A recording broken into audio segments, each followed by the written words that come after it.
What's going on, people? What's going on, good people? Good evening. Good Thursday to you. Thank you for joining me on the Pro Fan Talk. My name is Markus Thomas, and we are going to be getting into it tonight. A lot of stuff going on. NFL is over. Now we got all of this crazy draft talk going on. And big elephant in the room, what's going on over in the Ukraine? That's on a lot of people's minds.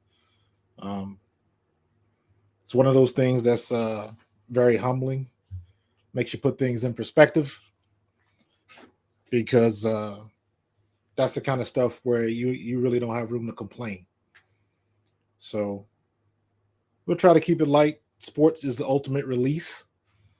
And say a prayer for the people in the Ukraine. And let's get it started. A lot of stuff going on this week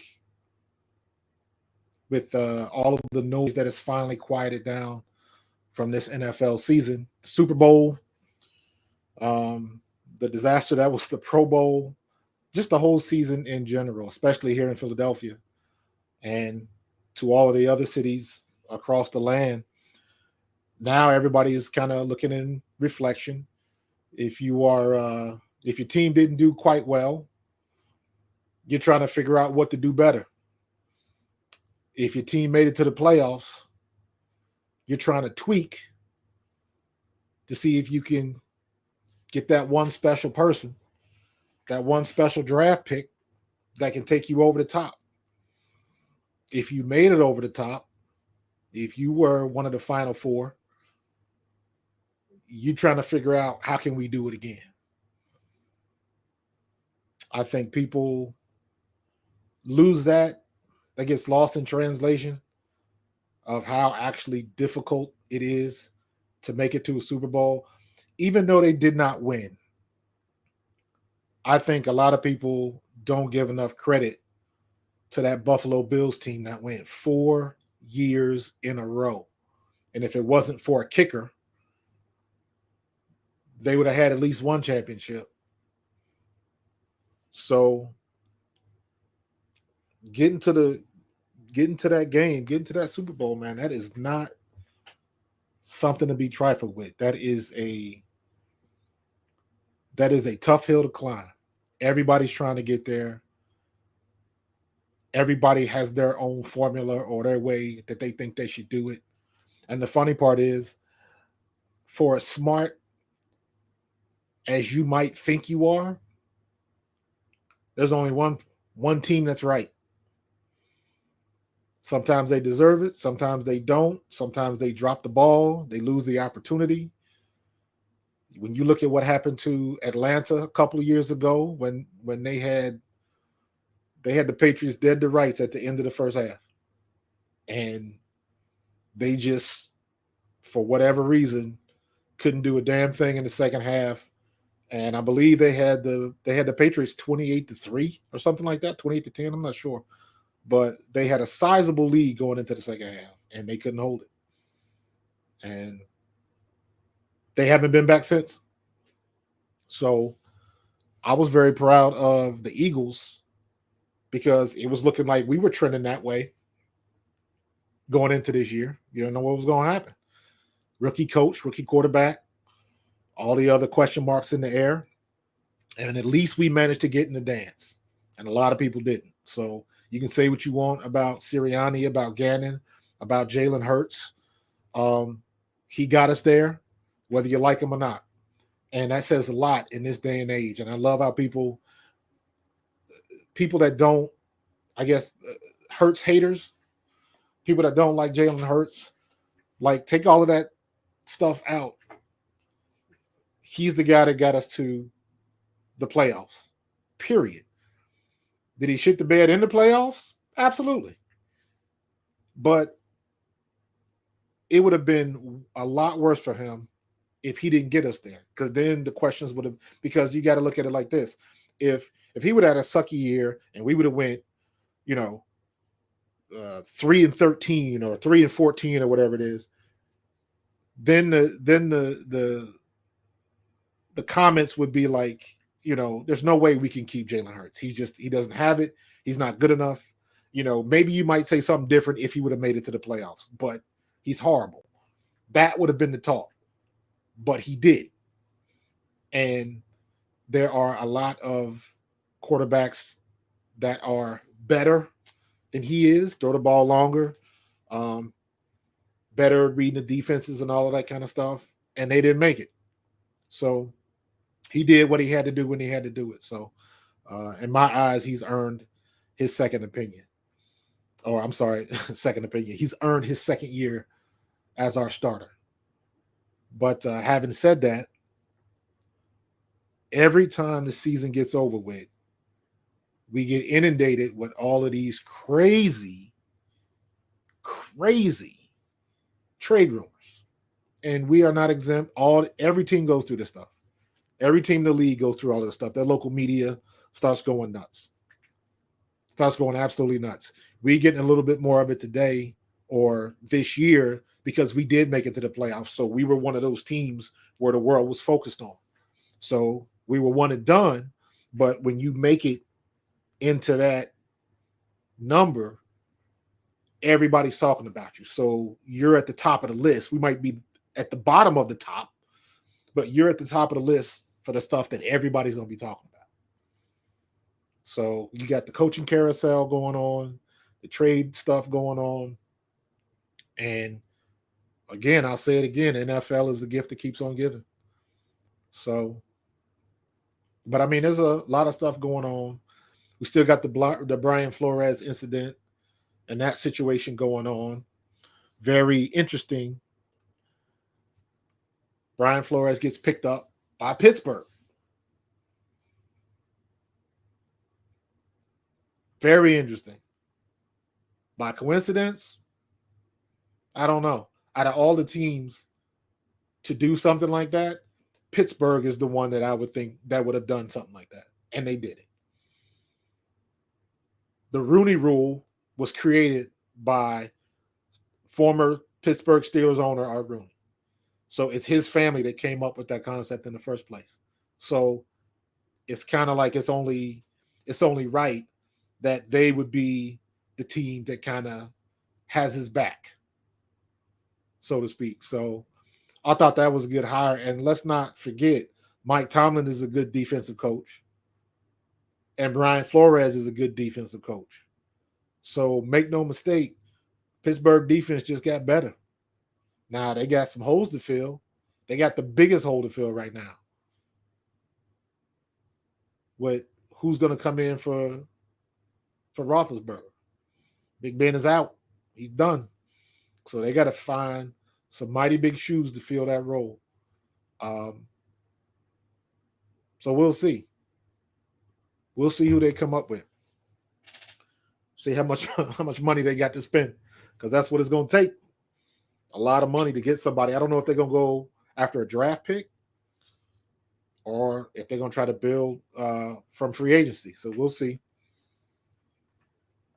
The free agency tree is not done shaking.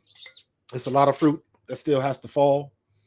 So it's a lot of stuff that can happen. It's a lot of stuff that can happen. And best believe that the owners and GMs are all sitting out, just like playing a game of poker. They all looking at their cards and seeing what they want to do, because it's going to get crazier and crazier. Remember, I said this. It's going to get crazier and crazier the closer we get to the draft. Happens every year. And the more noise you're going to start hearing. And here's the reality of it. All of these media heads, all these talking heads, all these prognosticators, Mel Kiper and McShay and all of these people, make no mistake, they're not doing anything but guessing. They are no better or worse than maybe you are.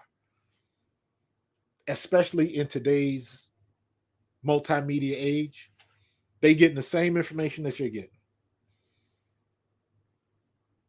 Sources, you never know what a source is.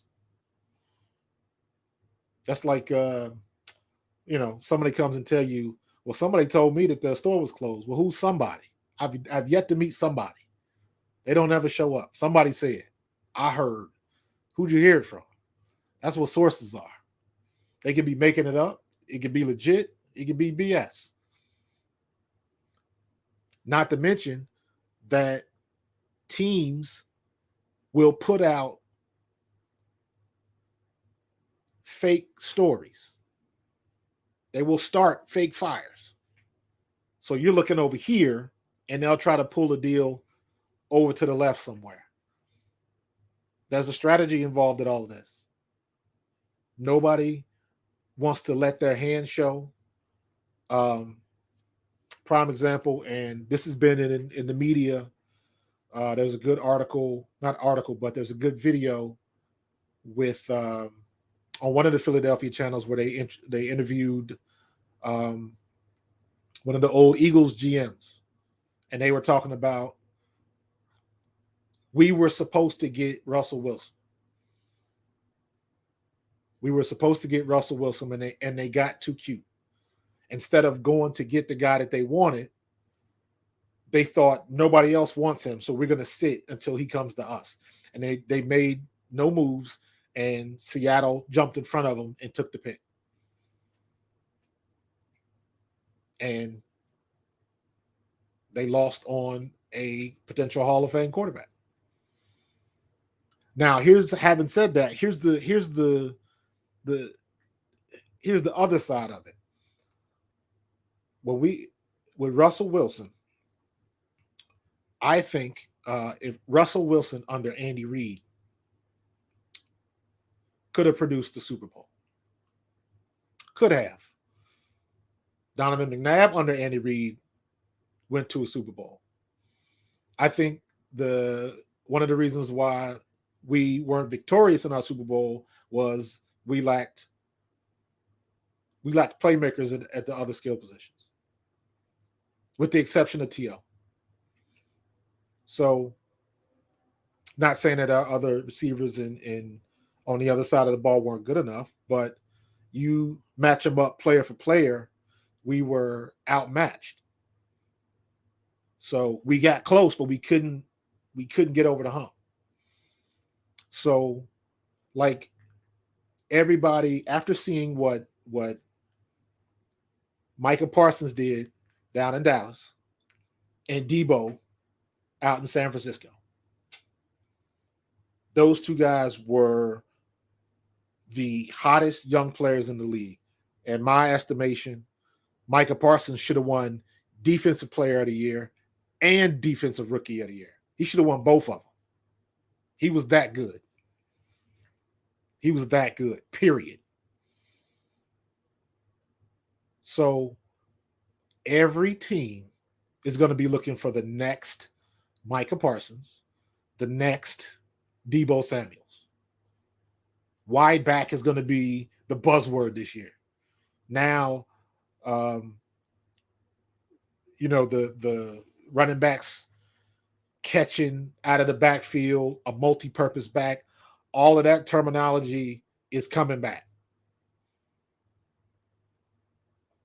Everybody's focusing in on it. I don't think it's anything new.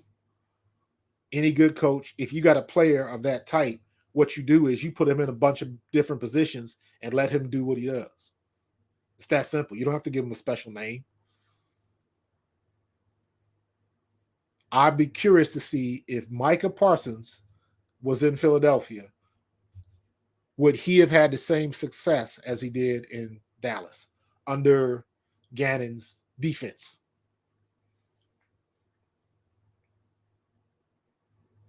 I don't know. We criticize Gannon for being too passive, not blitzing enough. He overthinks, things like that. He doing it his way. You might not agree with it, but it got better towards the end of the year. Everybody wants people to blitz a lot because blitz is the sexy thing. You want the quarterback sacked, hurried, pressures, turnovers, the same thing that every defense wants, that every fan base wants. But when you blitz like fans think they want to see, that comes at a cost.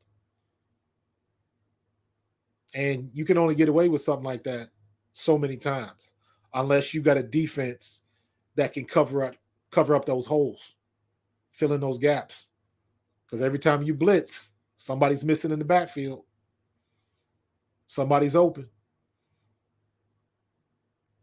And you can be caught slipping as a defense when you send that defensive back that send that linebacker one too many times, and the offense gets the mismatch they're looking for. So there's a cost to being aggressive. I wish he was a little bit more aggressive, but I understand. Was our secondary good enough to be able to cover that check that we would be cashing if we blitzed like we want to blitz? I don't know. Don't know. So it's a lot of stuff going on. I don't know if we'll see what Howie's going to do in the draft. Yes, we want him to go defense. We definitely want him to keep those picks. So we'll see what's going on. Let me jump in the chats real quick, see what's going on in the chat. I haven't had a chance to look. Peter Evans. Disagree with the poll. His talent would shine in any scheme. I agree. His talent would shine, Pete, but would it shine when you're playing a passive defense? That means he's not going to be let loose like he was in Dallas. So it all depends on who's calling the shots. He's a rookie. He's not going to go rogue and just do whatever the hell he wants. Doesn't work that way. But credit to the people in Dallas. They recognized what he was and used him to the nth degree and got everything they could get out of him. The performance proves that. Would he have gotten that same chance in Philadelphia? I don't know. Not saying he wouldn't play well. Would he have played that well? I don't know. That's a coach trusting a rookie. We would question whether our coach trusted our vets to put the pressure on and send the blitz and all. We questioned all of that stuff. Let alone a rookie. You think a rookie would have that much leash up in Philadelphia? I don't know. I'll believe it when I see it.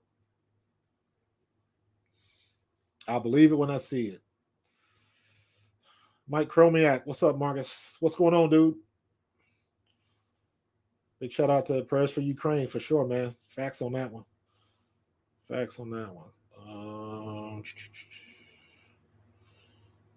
else we got?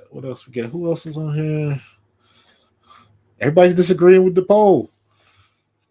Brian Daly, disagree with the poll. He's a special talent. I believe he makes the guys around him better. Yes, he does. But the guys around him are picking up his slack. Because every time he goes, somebody's uncovered. That's what I was talking about earlier. So that works both ways. Yes, he makes the defense better because he's putting pressure, and he's so fast, he's getting back there. He's getting back there quick. Hard to block him, depending on how they send him. But also, there's a lot of times where they send him, and he doesn't get there. So somebody, a linebacker, a defensive back, somebody's got to cover for what we're giving up with the blitz. So it works both ways. So what's going on, Chris? My grandson, he says, heard Carson might go to Pittsburgh. I heard that before, but I didn't put no credence into it. But I think Pittsburgh would be a good fit. Got a good defense. Not real familiar with the offensive coaching staff in Pittsburgh because I pay more attention to Tomlin and defense. Pittsburgh is a defense team. So, but they got weapons out there. I don't know. It would be interesting to see if Carson Wentz would vibe up with the personality of Claypool. That would be interesting. Carson is not a diva type. He's not an alpha, in my opinion. Claypool would be. So who would be, even though they put the star on your chest, you got to have that personality, especially a place that's hard-nosed like Pittsburgh. And you saw what happened in Indianapolis. Indianapolis is a soft city. And I'm not talking, when I say soft, I mean, like compare Indianapolis fans to Philly fans. It's a whole different mindset. You compare Philly fans to Kansas City fans or LA Ram fans. It's totally different mindset.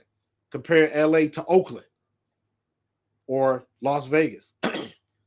You find fans that put on that black and silver for the Raiders, totally different mindset. So Carson got shook in Indy. What's going to happen in Pittsburgh? Although Pittsburgh, they might not be as rabid as we are over here on the east side of Pennsylvania, but Pittsburgh got some hardcore yellow and black fans, man. So it'll be interesting to see if he goes to Pittsburgh. I think it'll be a good fit for him because I think Mike Tomlin would be a great coach for Carson. So he's not in his face because he's not an offensive coach. So he would kind of get a reprieve for that. I'm still interested to see what really happened between Carson Wentz and Doug Peterson. I'm still of the mindset that Carson was never quite right in Philly after he took that hit from Jadeveon Clowney. He was a little shaky after that. He took that hit to the head. When he came back from the knee, he was good. When he took that hit to the head, things started getting questionable. So I don't be interested to see. It'll be interesting to see.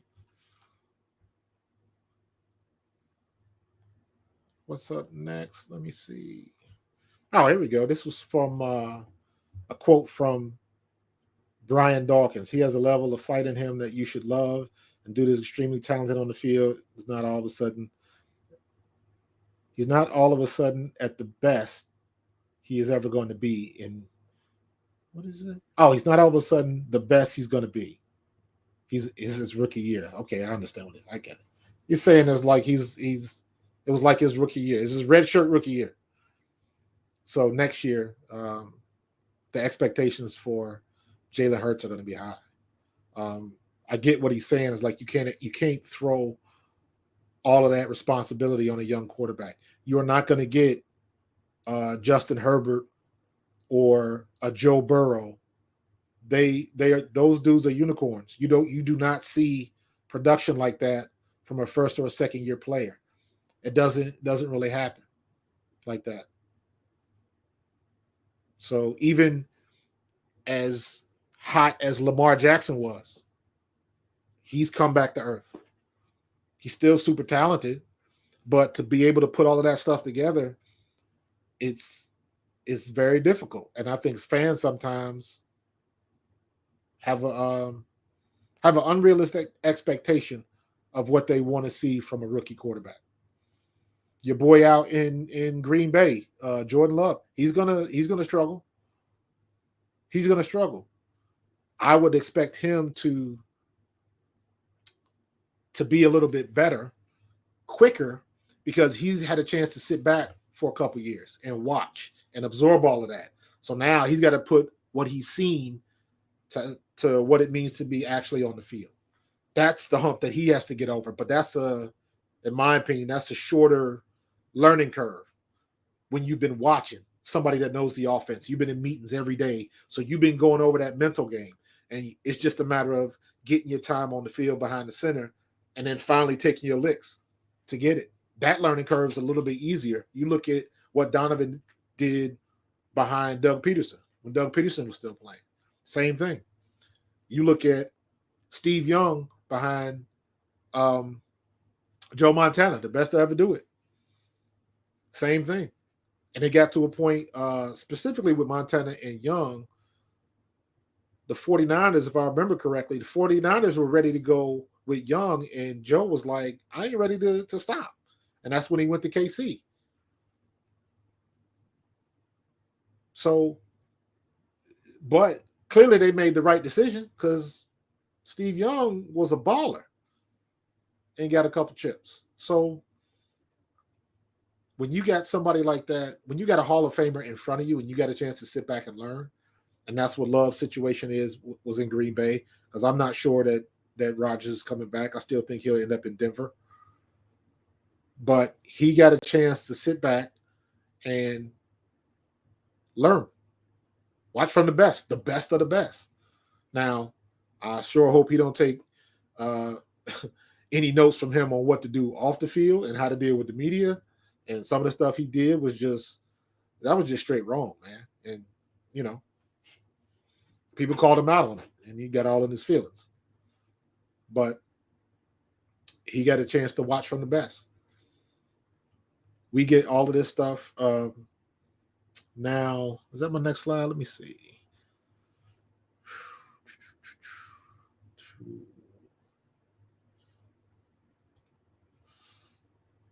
Rodney, we need defensive holes filled, no need for a quarterback. I agree 100%. I agree 100%, Rodney. And to your next point, defensive end, cornerback, and linebacker. Absolutely, positively. Now, do we really think Howie's going to go all 3 draft picks on defense? No. I would like to see an alpha linebacker, a defensive end, a cornerback. I don't care. I think I would rather see a good cornerback and a wide receiver. We can choose between the defensive end and the cornerback. I thought our cornerbacks played relatively well this year, so I have no problem with them. Linebackers came towards the end of the year. They started playing a little bit better, a little bit more aggressively, in my opinion. I still think we need an alpha. Singleton was pretty good, but the first half of the year, I think at one point he was leading the team in tackles, but when you making tackles 4 and 5 yards deep, it might. So we got to get an alpha in there that can stop the gaps and is fast enough to cover the tight ends when we need him to. So just like we got these hybrid quarterbacks, these running quarterbacks, we got these hybrid skill positions as a wide receiver, as a running back. Now you got these hybrid linebackers. Everybody wants to have the next Micah Parsons. They want that 220 to 235 pound linebacker that runs under a 4.5. If they can find one that runs a 4.4, that's even better, because that's crazy fast. That's DB speed. That's cornerback speed at linebacker. So that means that linebacker is going to cover the tight ends, is going to cover any wide receiver coming across the middle. He can cover them, hang step for step. And that's a huge advantage for the defense. Makes the safety job a lot easier. So we'll see if they find somebody like that. Are the Eagles going to do that? I would like to see 2 out of the 3 be defense. 2 out of those 3 picks. I got a feeling that we'll get 2 picks and the trade.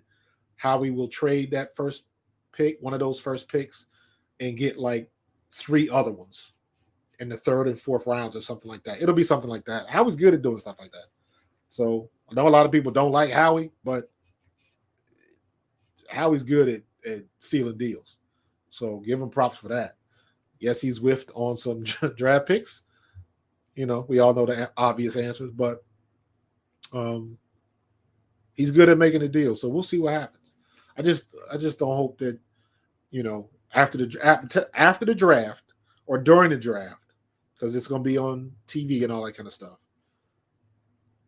there's going to be 2 or 3 players at every position, and they're going to jump out the gym. Their workout scores are going to be through the roof, and they're going to be that hot item, shooting up the draft charts. There's going to be 2 or 3 people at every position. And the scary thing about stuff like that is, did you watch the tape? Did you watch the tape? Have you been watching highlights, or are you just paying attention to the media heights that show you a couple of good plays from 2 games? Or did you watch the whole season? I would tell anybody, if you're going to try to learn about what's coming in the draft, watch people that cover college football. And I'm talking about not the people that are in the studio. Watch the people that actually find out who calls the games. Find out who calls the games in the ACC, the SEC, the Big Ten. Find out who calls those games and listen to those guys' draft reports. Follow them on Twitter. I'll tell anybody, Brian Balding is my dude. Played with Brian. He's a teammate. But I know when he does Baldy's breakdowns and all the stuff he does for NFL Network, that guy does a ridiculous amount of homework. So if I want to know something, or if I'm going to, let me say it like this, if I'm going to go strictly off of somebody's opinion, Baldy is number one, because I know he does his homework. And I know there's a few other that do the same thing. But you know what? That's a good list to find. I think I'm going to do that. I'm going to find some, get a list of the top 10 broadcasters, like, to listen to, that really know their stuff. It's a good idea. Mark that down.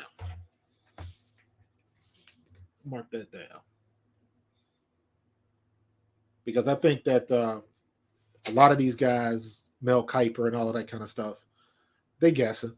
They have no idea. For whatever reason, Mel Kiper has become the guy for drafts, and he's missed on so many people. When you look at his overall record about what draft picks are going to do, this, that, and the other, he's no better or worse than anybody else. He's just on TV more, so you think he knows a lot more, and he doesn't. You know good and well he don't watch all of them games. And even if he has a team of people that do go to the games, they're not watching all of the games. So he getting, segmented information as well. So, do your homework. Again, you got social media, so you could probably go to any school, get tape on almost any player that you want to see. Get legitimate tape and see what the deal is. Yeah, he run a great 40 time at the combine, but how did that 40 time benefit him when they played Alabama, when they played LSU, when they played Ohio State? So I know everybody's going nuts over the kid from I can't think of his name right now. The kid from Liberty that's in the talk with the Eagles about drafting another quarterback. It's like, don't go that route, because now you be back square one, right back to square one. Gator Country. We need that big time linebacker. Yes, sir. Yes, we do. We need an alpha, man. We need an alpha. We need somebody that's going to come in. It's going to be hard if we draft them as opposed to getting a free agent. But when you're the Mike linebacker, it's almost like you're the quarterback of the defense. So you should automatically have that star on your chest as a captain. You saw in the Super Bowl, when it came down to it, the defense couldn't stop the offense. For the Rams. Defense wins championships, period. And I'm a running back saying that. Defense wins championships. The Eagles won the Super Bowl because defense stopped Tom Brady when they had to stop Tom Brady. Defense wins championships. So we got to get somebody. Our defense is good. It just can be better. So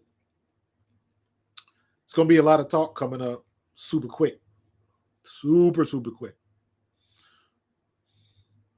And now you got, with all of the draft talk coming up, and you hear me talking about the media heads, the talking heads, this dude, where's this thing? Let me see. Here was this quote. If I ran the Eagles, I would give Seattle all of my picks in the first round, next year's first round, as well as Darius Slay. And I'm like, is he serious? I know he's not serious because he's a hot take guy.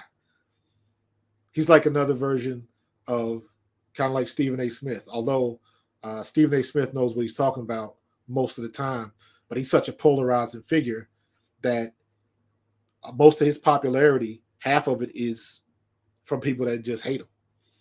Cowherd is the same way. I used to listen to Cowherd before he went mainstream. And he's always been like that. And he's always going to, he knows good and well Philadelphia's not going to do that. And he knows that by putting that statement out, everybody in Philly's going to go nuts. Like, are you crazy? And he's just collecting the hits. That's all. That's all. Because if you put on any type of logical cap for making picks, you're not going to give up the farm and a leg and your mother-in-law. And like, he trying to give up everything. And it's like, no, you're not going to do that. You're not going to do that. Especially Howie Roseman ain't going to do that. So he's just doing that to put hot takes out there, man. So it is what it is. So we're not giving them too much credence. So, but it'll be interesting seeing what happens with this draft. Draft is going to be everywhere. Look for the next Micah Parsons. You're going to hear Micah Parsons and Deebo Samuel's name a lot because everybody's going to be referring to them. He's a lot like, he reminds you of that type of stuff. So we'll see. It's going to wrap up in a couple minutes. When is the last time we saw a Derek Thomas or left tackle? Where are the super linebackers? Where did they go?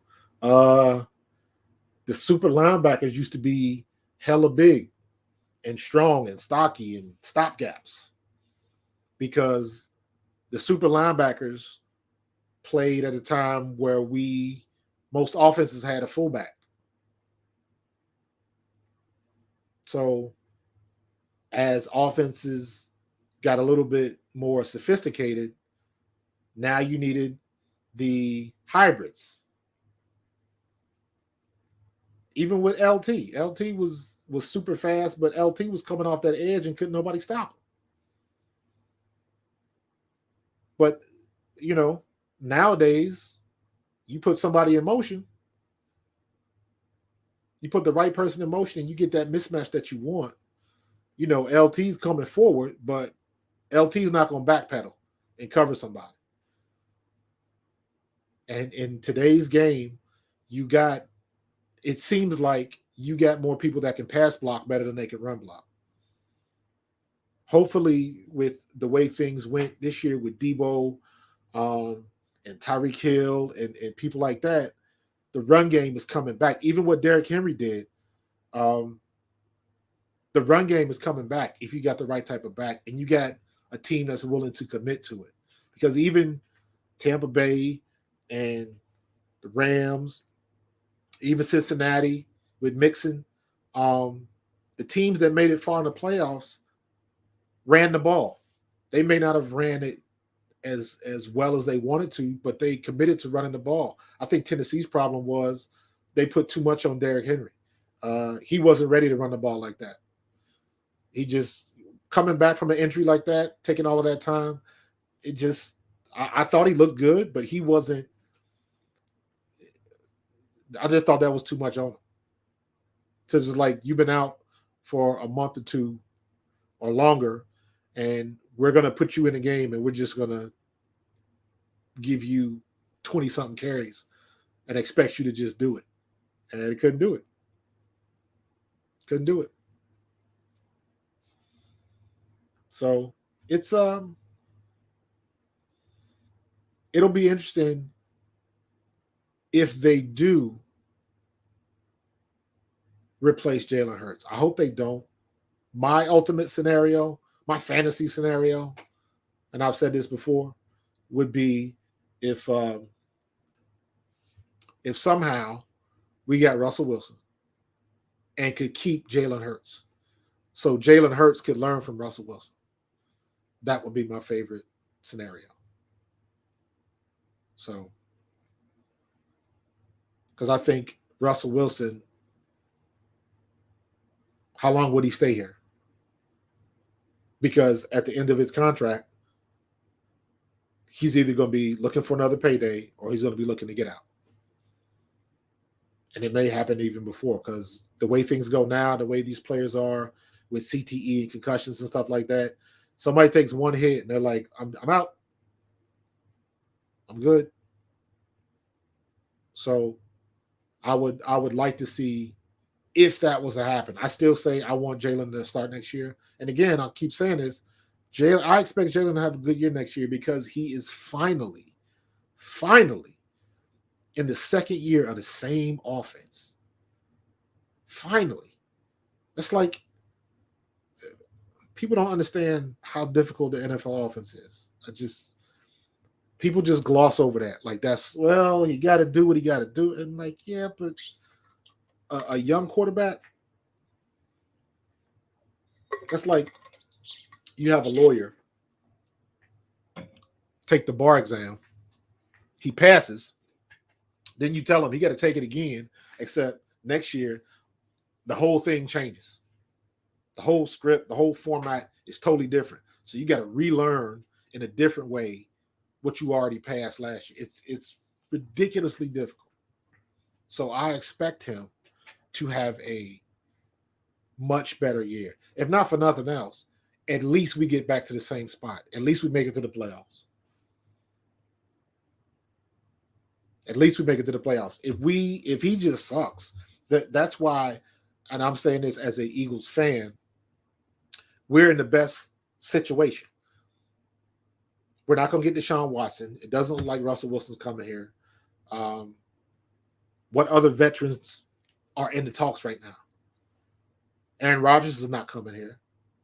So we are in the situation where he's got another year in the offense.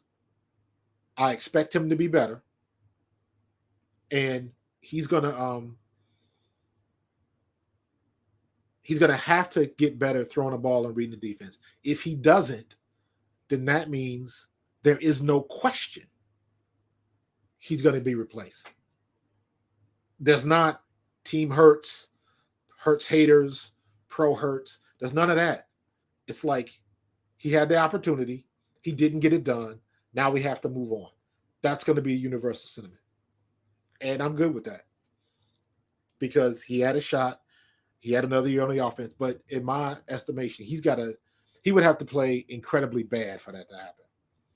And I don't see that happen. But like I said, if he does, then okay, we know we gotta move on from him. And I'm good with that. I'm good with that. So we'll see what's gonna happen. What else popped up? What else? Who's in the chat? Let me see. We're still talking about linebacker. Oh yeah. Good old Tom Brady managed to get back in the headlines. Like now, there was supposed to be a rift between him and Bruce Arians. Who knows and who cares? Is he retired? He's going to stay retired. Stop the madness. So, I mean, coaches and players get into it all the time, especially players at his level and coaches at his level. So you get two very strong personalities. So I'm sure they got into it, and I'm sure there were some things that was, that maybe Tom Brady didn't like, but he helped you get to a Super Bowl the year before. And for all intent and purposes, you should have went again. But you got beat when you got beat. So, but just more stuff to talk about. More stuff to talk about, man. What's next? Let's get rid of that. Who's up next? We're going to, you know what? We can do that. We can switch gears real quick. Finally. Switch gears. Matter of fact, hold on. I'm going to give him the big screen. I'm going to get a big screen, James. Give you the big screen, bro. I'm so ready for Friday. Friday is the day. Friday is the day. James Harden takes the court for the 76ers. It's going to be lit.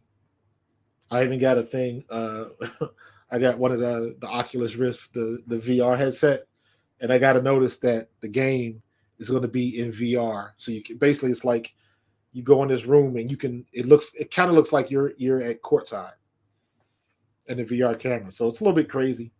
But that's going to be crazy. That's probably going to be on the national TVs and ESPN and all that kind of stuff. Everybody's going to be, the game's probably sold out. The world's going to be watching. I'm glad to see finally, like, Philadelphia back, the Sixers back where they need to be, because they matter. Maybe one day the Flyers will get back, but right now it's we still on the coming down from the Eagles, and the Sixers are on the rise because Joel Embiid is balling, Maxey is balling, and let's hope James Harden just follows suit. And it'll be very interesting because everybody is watching to see what Ben Simmons does up in New Jersey, up with the Nets, or Brooklyn, I'm sorry. Everybody's waiting to see what Ben Simmons does, because the back of everybody's mind is, you mean to tell me you had mental issues and they're going to clear up like that?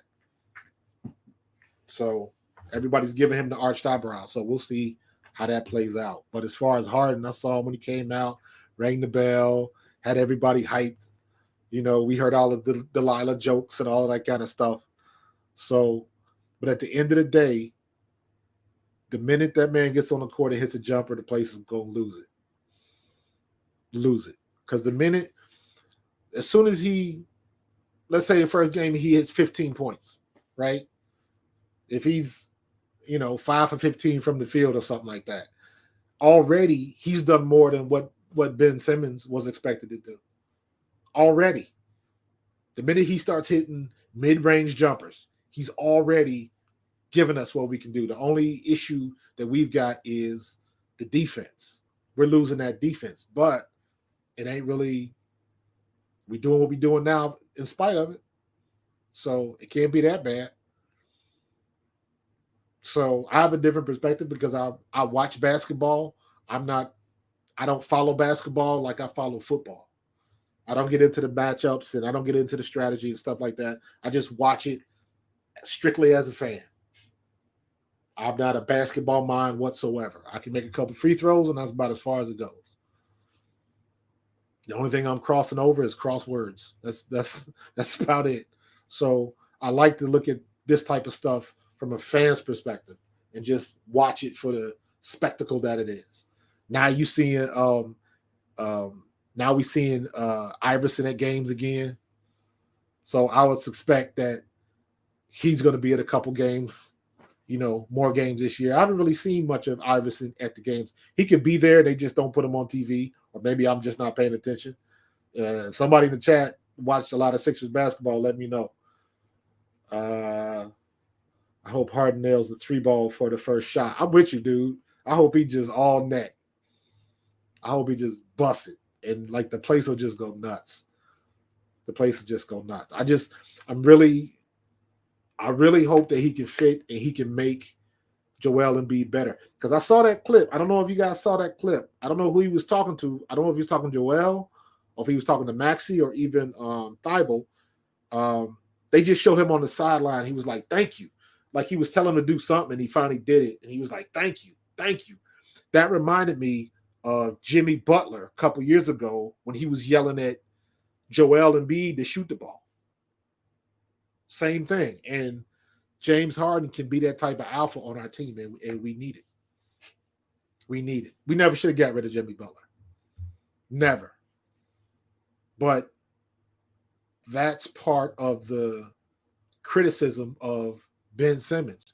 We got rid of Butler to placate Ben Simmons. And Ben Simmons did nothing with it.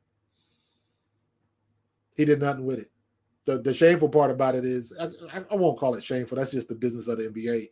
But Ben Simmons is in a much better situation because he has zero pressure on him. Zero. All Ben Simmons got to do is get up there, play defense, and get a ball to Kyrie. Get a ball to Kyrie, who will most likely be playing full-time in the next couple of days based on all the stuff we're hearing from New York. They're going to drop the mask mandates and vaccine mandates and all of that kind of stuff. So Kyrie is going to be a full-time player very soon. So that'll be interesting. Ben Simmons ain't got to do nothing but pass the ball. Get a couple steals and pass the ball. So he has no pressure on him. He doesn't have to be the guy as far as the personality. It's weird that somebody like Ben Simmons makes Kevin Durant look like an alpha personality, and he is far from it. He is far from that alpha take charge personality. Kevin Durant is not that dude. But I'm excited for basketball tomorrow. That's going to be hype. I'm very excited for that. And I want to see Gator Country. I'm with you 100%, man. I want to see James just come down the floor and just bam, pop it. The place goes nuts. I'm happy that the Sixers are, in spite of everything that went on, because they were supposed to be horrible, missing that piece of Ben Simmons, and they done showed a lot of moxie about what they can do on the court and what Joel can do. And all I need for Joel to do is just stay healthy. Whatever they doing, whatever treadmill they got him on, what program he in, I don't care. Keep doing what you're doing. Keep that dude healthy to the playoffs. That's all we got to do. Obviously, easier said than done, especially the way he plays. But keep that big boy healthy, and we got a shot. So it'll be interesting. Haven't been this excited for basketball since Iverson took us to the finals. Because I was watching it engaged last year, but I haven't had this really exciting feeling since Iverson. So it'll be it should be good. I'm excited. So we shall see what is going to happen. All right, what's next? What we got next? Again, we talked about Kyrie. All right. Let me ask this question, because this is not quite like we're still talking basketball, but what happened to this kid? And I'm saying that as a comparison to Antonio Brown. Now, I believe his issues are physical. Antonio Brown's physical/mental. That's debatable. But this kid was a beast. This kid was the next Shaq. Same size, athletic ability, quickness at that size. We haven't seen anybody do that since Shaq at that size. And then I was like, I don't know what's going on with this kid. I hope he hasn't ruined his career. I hope his injury hasn't sidelined his career already, because he's still young. So, we'll see. I don't know what the deal is with him. But we're going to keep on this track with the draft. The draft talk is going to start building the closer we get to the draft. It's going to start getting crazy, because you're going to start hearing more rumors, because everybody's going to be starting to wheel and deal and trying to show fake cards about what they're going to do, which way they're going to draft, and all of that kind of stuff. And like I said before, everybody's guessing. So nobody's going to know what happened. Just wait and see. And hopefully we'll have some more information next week, and we'll keep it moving. But I'm about to get out of here, man. This went quick. Like super quick. So I appreciate you for coming down, joining in the chat. Everybody in the chat, I appreciate you. If you know somebody who can't watch it live, these broadcasts are available immediately after. I want to say like 5 to 10 minutes after we shut it down. So if you missed it, you can jump on a half hour later, go to the same link, and then you'll be able to watch it. That's the one good thing about using StreamYard and all that kind of stuff. It's as soon as we get done, it's available. So if somebody missed it, you can still send them the link. We're trying to make this grow, so slam on the like button. Subscribe to A2D Radio on YouTube, and let's continue to make this stuff grow. I'm trying to come up with some new ideas. If anybody's got any new ideas, look me up on my Facebook fan page, Pro Fan Perspective. I'm always looking for new ideas on things to do on the show because we're trying to make it grow. All right, you guys have a good weekend. Be safe. Hopefully you don't get caught up in the sickness when it's 30 degrees one day and 70 degrees the next, like it was in New Jersey. But we will see you next week. Hope you guys have a good weekend. Take care of yourself. Peace.